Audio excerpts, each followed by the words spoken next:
Aujourd'hui, l'ancien Premier ministre Laurent Lamotte a été interrogé ce vendredi par le juge instructeur Ramoncit Aximé sur sa gestion de plusieurs projets financés par les fonds Petro-Caribé sous l'administration de Michel Martelly. L'ex-chef de gouvernement était accompagné de ses avocats Mario Delcy et Stanley Gaston. Rencontre entre le ministre des Affaires étrangères Edmond Boukshi et son homologue bahaméen Darren Hanfield. La reprise de l'émission de visa était au centre des discussions. Une vive tension a régné ce vendredi à l'avenue Lamartinière au Bois-Vernat. Des employés du ministère de la Communication ont bloqué les rues menant à l'institution pour exiger le paiement de plusieurs mois d'arriérés de salaire.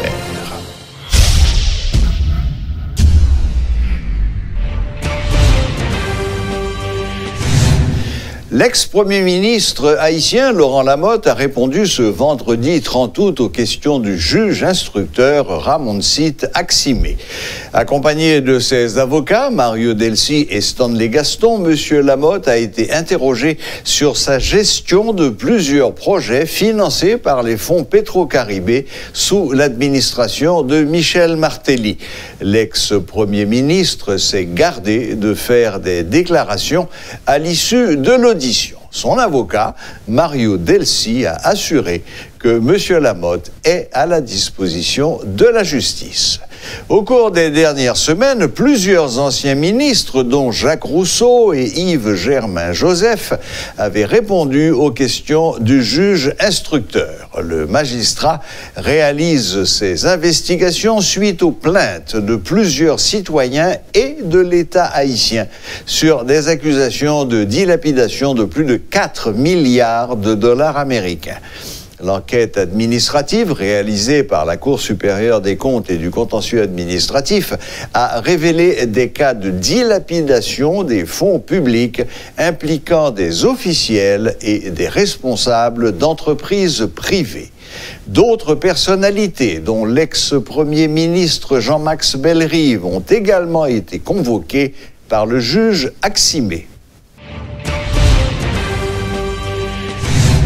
Le ministre des Affaires étrangères, Edmond Boukshi, a rencontré son homologue bahaméen, Darren Hanfield, jeudi, pour discuter de la reprise de l'émission de visa pour ce pays. Des discussions qui intervenaient après un scandale de corruption à l'ambassade d'Haïti à Nassau, qui avait entraîné la suspension de l'émission de visa au profit des citoyens haïtiens. Les deux hommes ont également abordé la question des voyages clandestins d'Haïtiens fuyant Haïti pour venir aux Bahamas au lendemain de l'expulsion de 112 ressortissants haïtiens interceptés quelques jours auparavant dans une embarcation. Certaines écoles continuent d'exiger des frais exorbitants aux parents d'élèves en dépit de l'interdiction faite par la loi sur les frais scolaires. C'est ce qu'a révélé le secrétaire général de l'Association des écoles communautaires de Pétionville et de Kinskof. Des abus que dénonce Jean-Élisée Céliscar en conférence de presse. Le responsable en a profité pour critiquer le commissaire du gouvernement qui, selon lui, a mal géré ce dossier. Loi sur frais scolaires est claire. Par quel côté il dit que pour parents payer l'argent pour l'assurer place timoun. Nous même l'école confessionnelle de Santa Carole, l'école congréganiste avec l'école protestante, ils rentré dans la logique ça, ils a fait l'argent sur deux parents yo. Donc puis bas, nous ça n'a dénoncé. N'a dénoncé action commissaire du gouvernement qui était invité au ensemble de l'école et de la place sur question de loi sur frais scolaires en pensant que y a exploité par eux. Nous pas de problème avec l'invitation, mais nous-mêmes dans l'association ça nous dit que procédure la mal entamée, une fois procédure la mal entamée, c'est laver messie à terre. Pas gain qu'une suite cap bail puisque il dit clair dans l'article 9.1 tout parent qui senti lésé, yo doit porter plainte dans le bureau inspection zone qui pi près. Et dans l'article 11 là, il dit que le ministère de l'Éducation nationale, pas une juridiction de jugement, toutefois parents victimes, li doit accompagner parents yo vers juridiction compétente pour permettre que yo joignent justice, yo fait suite que de droit. Ça qu'a fait là, commissaire gouvernement qui a évité direction l'école yo, monter descendre dans parquet, li pas en gain aucune suite, ça pas ba rien parce que li pas respecter procédure la loi tracée. Parallèlement, nous constatons que il y a un problème de leadership, d'ingérence dans la question du ministère de l'Éducation nationale. Le ministère de l'Éducation nationale a plus de 100 millions de dollars américains en mail sous question et Fonds national d'éducation que yo prend dans mes compatriotes à l'étranger sous appel, sous transfert international. Pas aucune subvention qui baille. Et nous tendons le ministère de l'Éducation nationale là avant hier qui dit que il disposé 700 millions de gouttes pour subventionner matériel scolaire. Alors que la loi sous question ça dit que toute subvention doit faire appel d'offres là doit faire à la fin de l'année scolaire. Ça veut dire que appel d'offres là est supposé faire en juin, en façon pour permettre que tout parent ait temps de bien bonheur, ait temps joindre une possibilité pour bénéficier de subventions ça. Jeudi à là nous à environ 2 semaines de ouverture des classes. N'a demandé côté subvention ministère de l'Éducation nationale a annoncé ya. Le chef du parquet de la capitale, Paul Héron-Sevillard, a annoncé ce jeudi 29 août le report à huitaine de l'audition de 3 directeurs d'écoles privées de la capitale. Des parents avaient porté plainte par devant le parquet dénonçant les augmentations exponentielles des frais scolaires. Ils exigent l'application de la loi de 2009 réglementant les frais scolaires. Le commissaire de gouvernement a indiqué que les directeurs des collèges Byrd, Saint-Louis de Gonzague et Saint-Louis de Bourdon ont évoqué l'insécurité dans la zone du bicentenaire pour solliciter un report de l'audition. Il soutient que son intervention s'inscrit dans le cadre d'une juridiction gracieuse en vue de recréer l'harmonie entre les directeurs d'école et les parents. Une trentaine de plaintes ont été déposées au parquet par des parents en colère contre la hausse des frais scolaires et d'autres dérives. Ces parents révèlent que des établissements scolaires s'impliquent illégalement dans la vente d'ouvrages, d'uniformes et de matériel scolaire. Les avocats des parents ont dénoncé la tentative de marronnage des directeurs d'école qui sont effrayés par l'ampleur de l'affaire. Ils réitèrent leur détermination à poursuivre le dossier jusqu'à satisfaction des revendications des parents. Le commissaire du gouvernement exhorte les parents mécontents à porter plainte par devant le service de contentieux dans les directions départementales du ministère de l'Éducation. Il encourage également les responsables du ministère à adopter des dispositions en vue de s'assurer du respect de la loi sur les frais scolaires de 2019, publiée en 2017. Des employés du ministère de la Communication ont bloqué les rues menant à l'institution pour exiger le paiement de plusieurs mois d'arriérés de salaire.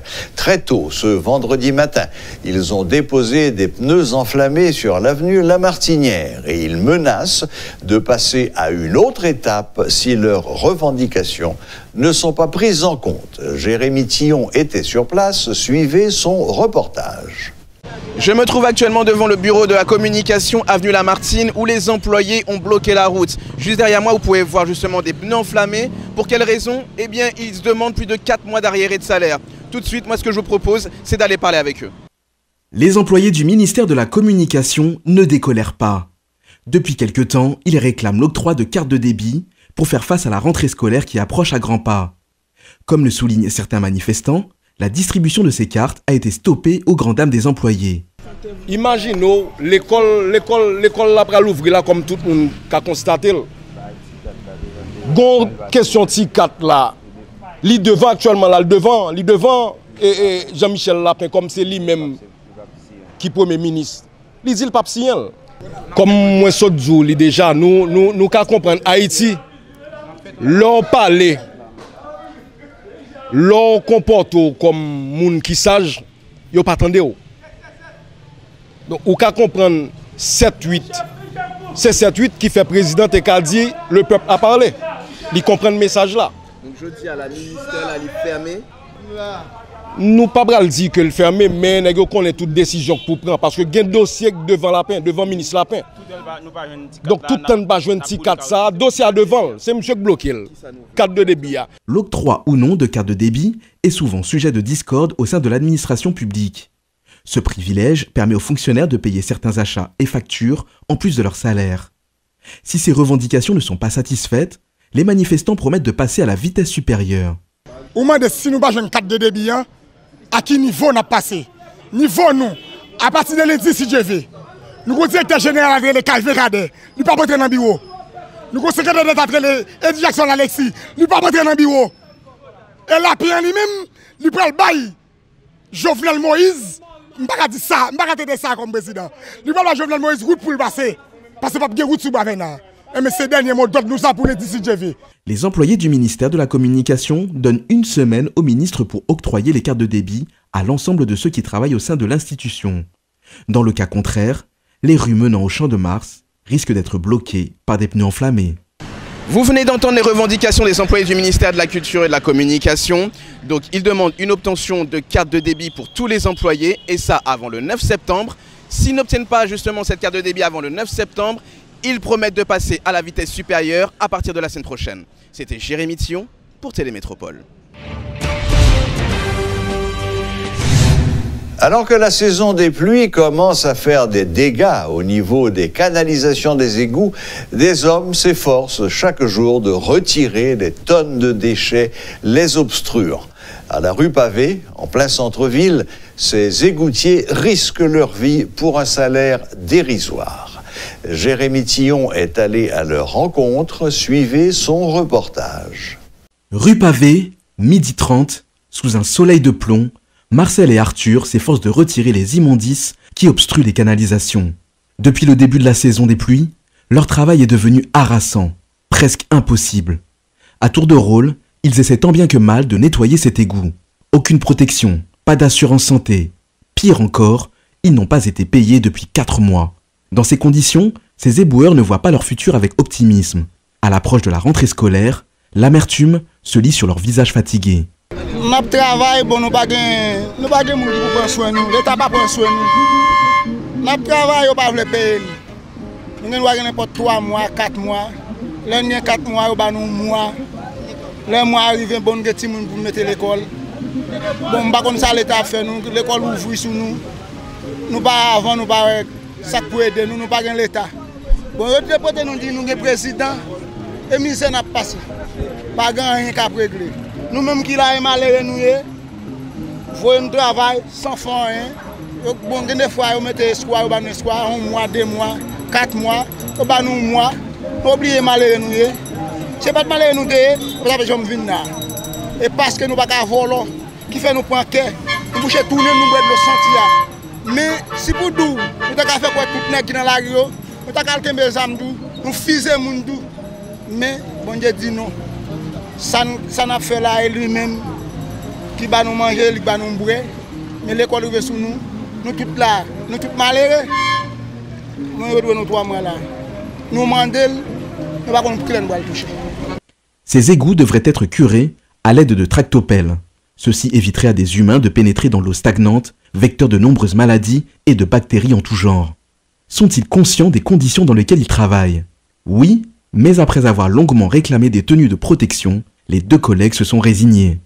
Là, yo kan doit ba moun vieux bot mettez mais vieux bot là pas bagaille là ça. Nous pas encadrement. Ça pas encadrement ça fait ça. N'a passé misère depuis 15 juin 94. N'a passé misère. Nous passé misère gangou.